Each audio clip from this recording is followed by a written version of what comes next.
How fancy is that? You guys are called the International Panel because this is what we talk about. This is what we talk about. Hey, Brexit, Cory, I mean, I'm sure you're with me that you hoped and pray we'd see it, but it's pretty sweet tomorrow. I might even have to watch it all unfold live on BBC, a little bit of Sky News, the whole box and dice. It's pretty extraordinary stuff. It's a wonderful triumph, and it's a triumph for democracy because the British people voted for Brexit, and the impediments and the barriers were put up by politicians who didn't want to respect their views.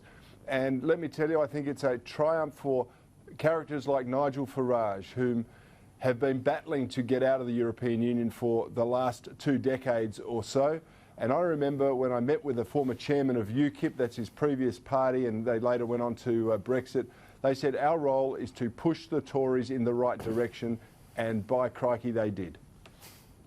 You know, what was extraordinary, I've seen some footage to the European Parliament overnight. A lot of EU MPs, British MPs indeed, they were, you know, crying in their beer about the thought of leaving the European Parliament, James. But Nigel Farage, he, you know, couldn't wipe the smile off his face. He's about the only MP I know, Cory, that's voted himself out of office. He was waving around the Union Jack at one stage and got booted out by the Speaker. I think I might have a bit of a grab I can show people at home. We love Europe. We just hate the European Union. It's as simple as that. So I'm hoping this begins the end of this project. It's a bad project. It isn't just undemocratic, it's anti-democratic. I know you want to ban our national flags, but we're going to wave you goodbye, and we'll look forward in the future to working with you as sovereign. If you disobey the rules, you get cut off. Could we please remove the flags? Mr. Farage, could we remove the flags, please? That's it. It's all over. Finished. We've gone. Could I please ask for quiet? Yeah, look, it gets even better the more I watch it, James. Oh, look, I mean, that was so good.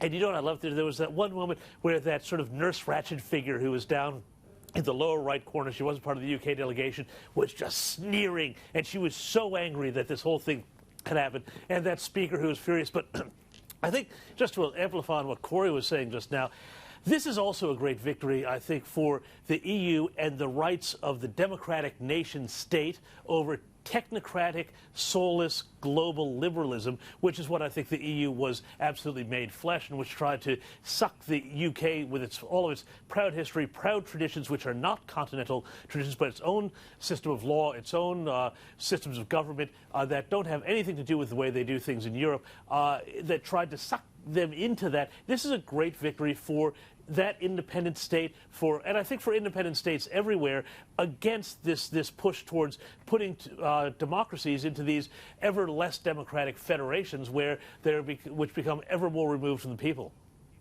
Yeah, this was a real win for sovereignty, a return of sovereignty. There's a mad panic, obviously, in the EU, particularly amongst the Germans. I talked about it last night with the economic panel about the fact that will this now mean a real push by other nation states, Italy, Greece, Spain and others who have been economically damaged by being inside the EU? Are they all going to walk?